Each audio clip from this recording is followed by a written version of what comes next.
எல்லாருக்கும் வணக்கம். நான் தான் உங்கள் விமால்வர்மன் பேசுகிறேன். எல்லா சொந்தங்களும் எப்படி இருக்கீங்க? நல்லா இருக்கீங்களா? எல்லாரும் நல்லா இருக்கணும், நல்லபடியாக இருக்கணும் அப்படின்னு சொல்லிட்டு எல்லாம் அல்ல ஈசனையும் பெருமாளையும் வேண்டி விரும்பி கடுறேன். ஓம் நம சிவாய நமக, ஓம் நமோ நாராயணர் நமக, ஜெய் ஸ்ரீராம், ஜெய் சத்ரியா. வணிகுல சத்திரிய சொந்தங்கள் விமால்வர்மனுக்கு ஸ்பான்ஷிப் பண்ணணும் அப்படின்னு நினச்சிங்கன்னா என்னுடைய கூகுள் பே நம்பருக்கு தாராளமாக ஸ்பான்ஷிப் பண்ணலாம். உங்களோட இந்த ஸ்பான்சர்ஷிப் இந்த சமூகத்துடைய பண்பாடு, கலாச்சாரங்கள், வரலாறுகள் மற்றும் வன்னியர் சமூகத்துடைய அரசியல் நிகழ்வுகளை அடுத்த தலைமுறையிட விதைக்க உங்களுடைய இந்த ஸ்பான்சர்ஷிப் கண்டிப்பாக பயன்படும். மேல்பாதி திரௌபதி அம்மன் கோயில் பிரச்சனை இன்றோடு தீர்க்கப்பட்டது. இன்று அதிகாலை அரசாங்கமே நேரடியாக மேல்பாதி மண்ணிற்கு திரௌபதி அம்மனுடைய ஆலயத்துக்கு விரைந்து காலை ஒரு 5:30 மணிக்கு கோயிலை பூட்டை உடைச்சி திறந்திருக்கிறாங்க. திறந்து கோயிலுக்கான 2 வேளை பூஜை செய்வதற்கான விஷயத்தை கையில் எடுத்திருக்காங்க. இந்த விஷயம் கண்டிப்பாக வரவேற்கக்கூடிய ஒரு நல்ல விஷயமாக இருந்தாலும் கூட அவசரமாக அரசியல் விஷயத்துக்காகவும் குறிப்பாக தேர்தல் காலத்துக்காகவும் இந்த கோவிலை அறநிலைத்துறையும் அதே சமயம் கோர்ட்டும் திறக்க உத்தரவு போட்டிருக்கோ அப்படின்ற கேள்வி நம்மளுக்கெல்லாம் எழுது. ஏன் இதை சொல்றேன் அப்படின்னா, கோவிலில் மாவட்ட நிர்வாகம் திறந்துடுச்சு. மாவட்ட நிர்வாகம் திறந்தது மட்டும் கிடையாது, இன்று அதிகாலையிலே மேல்பாதி திரௌபதி அம்மன் கோயிலுக்கு 250 போலீஸுக்கு மேல அங்க பந்தோபஸ்துக்கு போட்டு வச்சிருக்காங்க. எப்படி இருக்கு பாருங்க. ஏதாவது கலவரம் நடந்துருமோ அப்படின்ற விஷயத்துல 250 போலீஸை அங்க போட்டு வச்சிருக்கிறாங்க. ஏன் போட்டு வைக்கணும்? வன்னியர்களுடைய குலதெய்வ வழிபாட்டு விஷயத்துக்கு ஏன் அத்தனை போலீஸுகளை போட்டு அந்த கோயிலை திறந்து ஏன் பூஜையை செய்யணும் அப்படின்ற கேள்வி நம்மளுக்கெல்லாம் எழுது. புரியுதுங்களா? கோயிலை திறக்க சொல்லிட்டீங்க. ஒன்று, மக்களுடைய வழிபாட்டுக்காக திறந்திருக்கணும். அந்த ஊர் வன்னியர்களுக்கான வழிபாட்டு விஷயத்துக்காக திறந்திருக்கணும். மேல்பாதி வன்னியர்கள் கூட கோயிலுக்குள்ள இப்ப வரைக்குமே அனுமதிக்கல அப்படின்ற செய்தி நம்மளுக்கு வரும்போது நம்மளுக்கெல்லாம் மன கஷ்டமா இருக்கு. இதையெல்லாம் தாண்டி அறநிலைத்துறை அந்த கோயிலுக்கு ஒரு பூசாரியை அறிவிச்சிருக்காங்க. அந்த பூசாரி தான் காலையில போயிட்டு அந்த அம்மாவுக்கு பூஜையை நடத்திட்டு வந்திருக்கிறாங்க. சாயந்தரமும் அந்த பூசாரி தான் பூஜை நடத்துவாராம். காலங்காலமாக வன்னியர் சமூகத்தை சார்ந்தவர்கள் தான் திரௌபதி அம்மனுடைய ஆலயத்துக்கு பூஜை நடத்திட்டு வந்துட்டு இருக்கிறோம். மேல்பாதி திரௌபதி அம்மன் கோயிலுக்கு தனி பூசாரியாக காலங்காலமாக ஒரு குடும்பமே பூசாரி குடும்பமாக திரௌபதி அம்மன் ஆலயத்துக்கு மேல்பாதியில் இருக்கும் பொழுது அரசாங்கமும் கோர்ட்டும் எந்த ஒரு விஷயமும் யோசிக்காம யாரோ ஒருத்தர் கோயிலுக்குள்ள உள்ள விட்டு பூஜை செய்ய சொல்றது சரியானதா? அதுக்கு நீங்க கோயிலை திறக்காமலே இருந்திருக்கலாம்ல. வன்னியர் மத்தியில் இருக்கிற இந்த அதிருப்தியை தீர்க்கணும், தேர்தலை முடிக்கணும். தேர்தலை முடிச்சு எவனாவது வெற்றி பெறணும். அதற்கு பிற்பாடு நீங்க கோயிலை பூட்ட மாட்டீங்க. என்ன நிச்சயம்? ஒரு கோயிலை திறக்கிறீங்க அப்படின்னா கோயில் வழிபாட்டுக்கான விஷயமா இருக்கணும். நீங்க என்ன பூஜை செய்யறதுக்கு மட்டும் திறந்து வர்றீங்கன்னா அது நீங்க கம்முன்னு மேல்பாதியில் இருக்கிற ஒரு குடும்பத்தை சார்ந்த பூசாரி குடும்பத்தை நீங்க கோயில்ல பூஜை செய்ய அனுமதிக்கலாமே. ஏன் யாரோ ஒரு அறநிலைத்துறையை கொண்டு அறநிலைத்துறையிலிருந்து ஒரு சாமியாரை நியமிச்சு பூஜை செய்ய வேண்டிய அவசியமும் நிர்பந்தமும் ஏன் வந்தது? கோர்ட் ஏன் இப்படியாப்பட்ட ஒரு உத்தரவு பிறப்பிக்கணும்? மதுரை பக்கம் இப்படியே இதே காலகட்டத்தில் போன வருஷம் ஒரு கோயிலை பூட்டினாங்க. கோயிலை பூட்டின அடுத்த 3 மாசத்துல கோயிலை திறந்துட்டாங்க.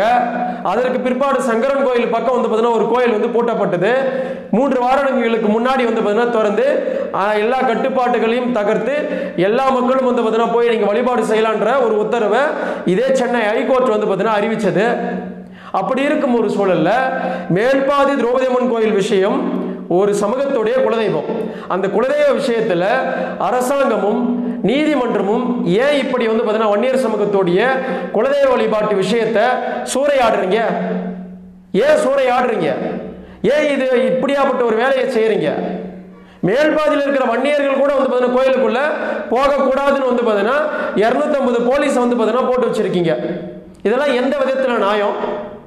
ஒரு புறம் கோயிலை திறந்துட்டாங்க அப்படின்னு அனைத்து வன்னியர்களுக்கும் மகிழ்ச்சியாக வந்து பார்த்தீங்கன்னா இருந்தாலும், இன்னொரு புறம் வந்து பார்த்தீங்கன்னா இவ்வளோ பெரிய மன கஷ்டத்தை வந்து பார்த்தீங்கன்னா எங்களுக்கு ஏன் தரீங்க? ஒரு வருட காலமாக வந்து பார்த்தீங்கன்னா நீதிமன்றம் சரியான தீர்ப்பு கொடுக்கும் அப்படின்னு வன்னியர்கள் நாங்கள் காத்திருந்தோம். காத்திருந்த எங்களுக்கு வந்து பார்த்தீங்கன்னா இப்படியாப்பட்ட ஒரு தீர்ப்பை கொடுத்து வச்சிருக்கீங்கன்னா நாங்கள் அதை எப்படி வந்து பார்த்தீங்கன்னா ஏற்றுக்கொள்வது? எங்களுடைய குலதெய்வ வழிபாட்டை எப்படி வந்து பார்த்தீங்கன்னா மீட்டெடுப்பது? எப்படி எங்களுடைய குலதெய்வத்தை வந்து பார்த்தீங்கன்னா நாங்கள் வணங்குவது? சொல்லுங்க பார்க்கலாம். நீதிமன்றத்துக்கு இதெல்லாம் தெரியாதா? ஒரு சமூகத்துடைய குலதெய்வ வழிபாட்டை இப்படி வந்து அரசாங்கம் தான் அரசியல் விஷயத்தால சிதைச்சது அப்படின்னா நீதிமன்றங்களும் வந்து பார்த்தீங்கன்னா இப்படியாப்பட்ட தீர்ப்புகளால சிதைக்கிறீங்களே, இது எந்த விதத்துல நியாயம்? அறநிலையத்துறைக்கு எப்படி நீங்க வந்து கட்டுப்பாட்டுக்குள்ள வந்து விடுவீங்க?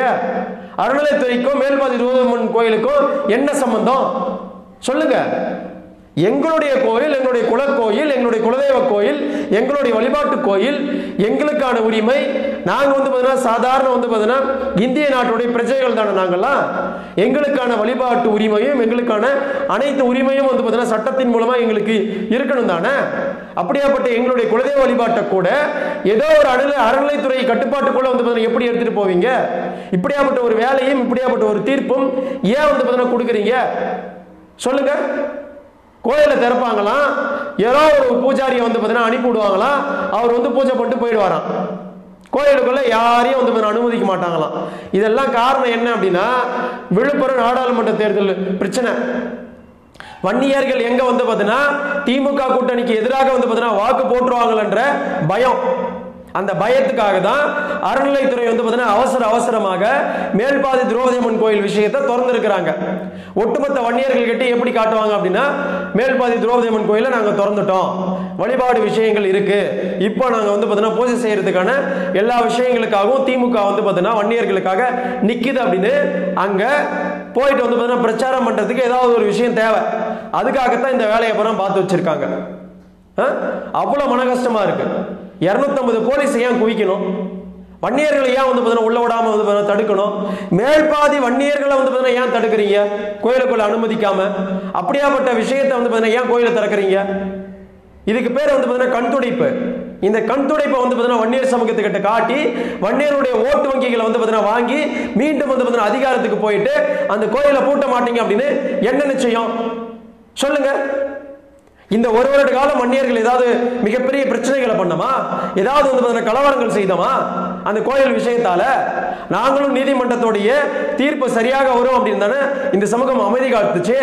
சட்டத்தின் மூலமாக வந்து வெற்றி கொள்ளலாம் அப்படின்னு தானே எதிர்பார்த்து இருந்த எங்களுக்கு வந்து இப்படியாப்பட்ட ஒரு தீர்ப்பும் இப்படியாப்பட்ட ஒரு விஷயம் எனக்கு எல்லாம் மன கஷ்டத்தை கொடுத்திருக்கு. புரியுதுங்களா? ஒரு புறம் கோயிலை திறந்துட்டாங்க அப்படின்னு சொல்லிட்டு மனசுக்கு நெகிழ்வான ஒரு விஷயமா இருந்தாலும், இன்னொரு புறம் இப்படியாப்பட்ட ஒரு வேலையை பூரா வந்து பார்த்தீங்கன்னா திமுக அறநிலைத்துறையும் பண்ணி வச்சிருக்காங்க அப்படின்னு நினைச்சு பார்க்கும்போது மனசுக்கு அவ்வளவு வலியா இருக்கு.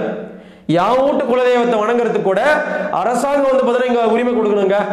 அரசாங்கம் சொல்றபடிதான் நாங்கள் வழிபாடு செய்யணும் அப்படின்னா அப்ப ஒரு சாதாரண வந்து பார்த்தீங்கன்னா ஒரு இந்திய மண்ணில் பிறந்த ஒரு இந்திய பிரஜைக்கு என்ன உரிமை இருக்கு?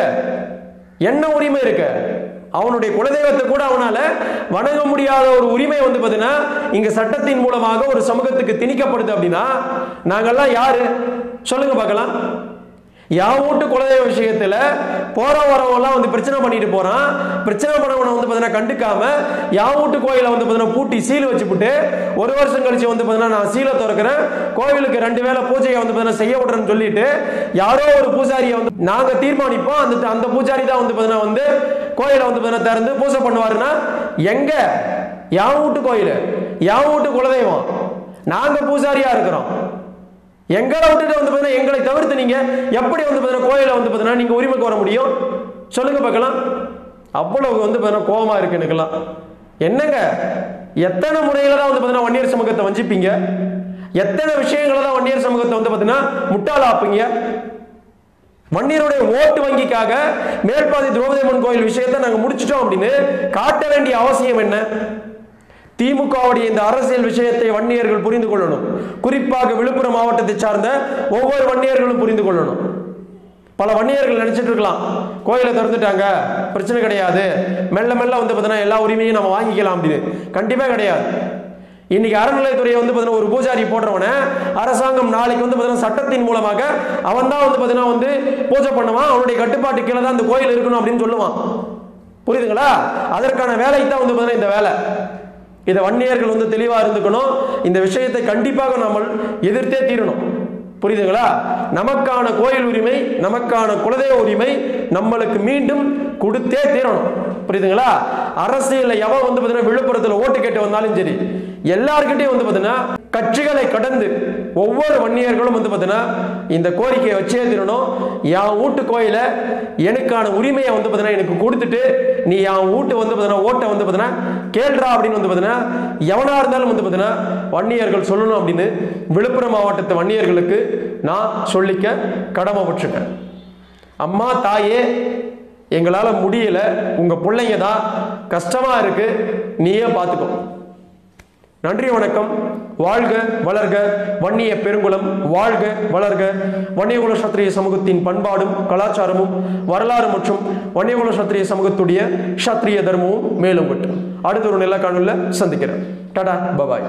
மத்தவங்க எல்லாம் கிடைக்கிறத எடுக்கிறதுக்காக தேடுவாங்க.